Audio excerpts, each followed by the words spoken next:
Hey everyone, Adam here, So Is Your Podcast, and I have another review for you today. The fine folks at Amazon were kind enough to send us along the new season, Bosch Legacy, or new series even. This is a sequel slash spinoff of the Bosch cop show that ran for 7 seasons on Amazon Prime. Bosch Legacy comes out this Friday, May 6th. You can see it on Amazon Prime slash FreeVee, which is just renamed from IMDb TV. So any of those apps should work to get you the content. And this being a sequel slash spin-off series, what's there? What's missing? I guess a quick recap. If you don't know, Bosch was a detective story, followed an LAPD detective who had kind of a rough past in his personal life, military experience, this really cool, calculated kind of TV cop that we've seen. It was something of a procedural. Generally, the cases followed the season rather than just a single episode. You know, it wasn't 40 minutes, everything was done and tied up nicely. But each episode did have its own piece of the story while keeping the overall thing. What I really liked about Bosch, which carries over to Bosch Legacy, was while it was a bit of a procedural, it just did everything with a little bit more refinement. Titus Welliver plays the titular character Bosch. He does a great job in the role. I haven't read the novels that this is based on, but he seems pitch perfect to me. Titus Welliver is always a fantastic actor. He always brings it. It made it the police work feel a little bit more on the realistic side. I can't speak too much to that, but in a lot of these procedurals, you watch them and you know things are wrong just for the sake of story and you go with it. Bosch felt like it did that at least less. I don't want to say not at all. It is a TV show. Things need to happen in truncated timelines for the narrative, etc. Something else I really liked about Bosch, once again carrying over into Bosch Legacy, were the characters around the main character. There was great character development through his coworkers, through his captains, through the politicians of the city, even through some of his rivals, which is an important thing to mention here, and of course, his daughter. Why I said it was important to mention his rivals is that there was a defense attorney, Honey Chandler, played by Mimi Rogers, who would kind of defend, in Bosch's eyes, the guilty and get them off. She's not a evil character. She's not a bad guy. She just was on the other side of what Bosch thought was right. And Bosch would, do that TV cop thing where you kind of bend the rules a little bit every now and then without ever breaking the law or going too far. So while they butt heads a lot, there was also a mutual respect in their professions, which became more apparent towards the end of Bosch and carries over into Bosch Legacy. The two end up working together. I also mentioned Bosch's daughter, Maddie Bosch, played by Madison Lintz.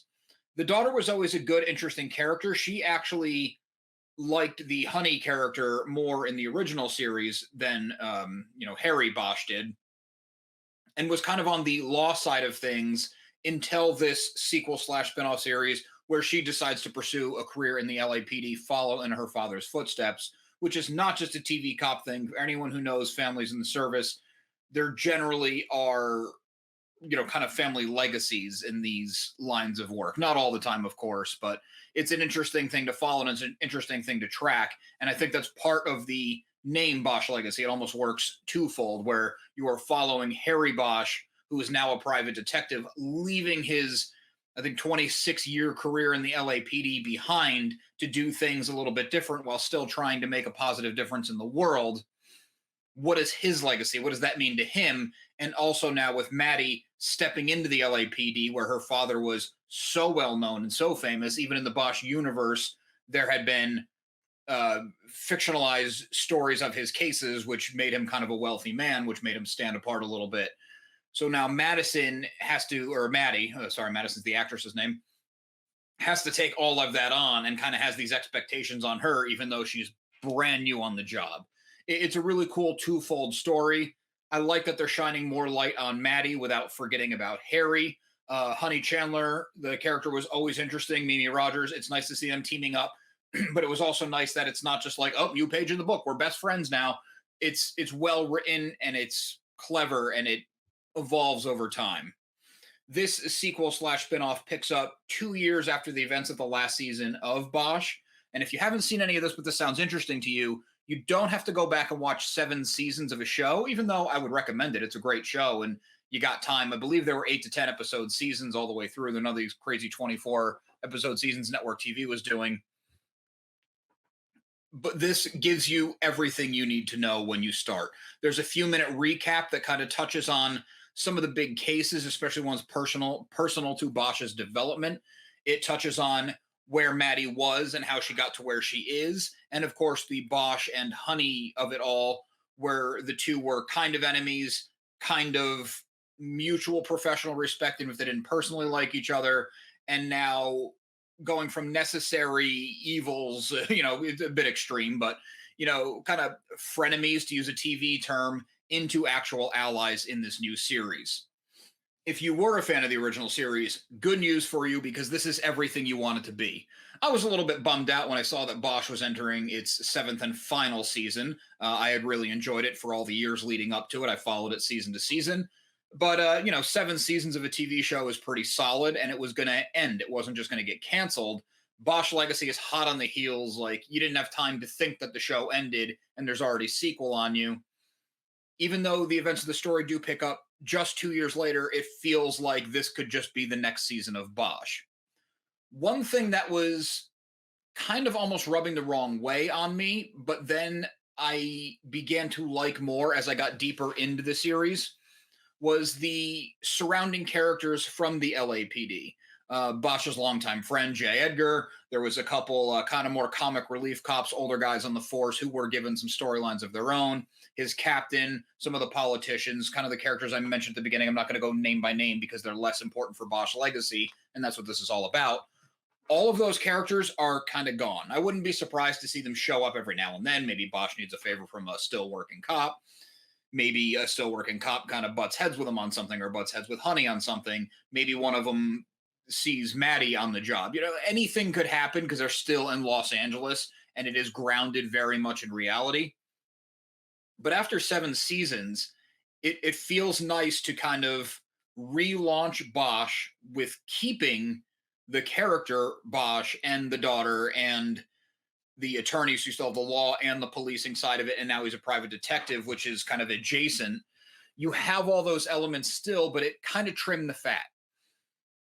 I didn't find these characters to be excess or boring in the Bosch series, but after 7 seasons, anything has kind of run its course. If you watch any network show, or really any show, long enough, the writers run out of ideas at a point. You can't blame them. I mean, even 7 seasons of a streaming show was like 70 episodes. Once you've done 70 episodes, which is just about 70 hours of TV, even say 65 hours, you need new things. You need these characters to interact in different ways. You need to up the stakes. Things have to get bigger. This is kind of a cool way to back it off and reset without killing what we loved about it, and with still keeping the people on. Plus, from studio business sides of things, maybe it's different on streaming, but I know at least for networks, every now and then these kind of like soft relaunches would happen because contracts got expensive, or writer contracts or actor contracts, whatever it was. I didn't go into the business side of it. We're just here to talk pop culture. We're here to talk about the entertainment value of things.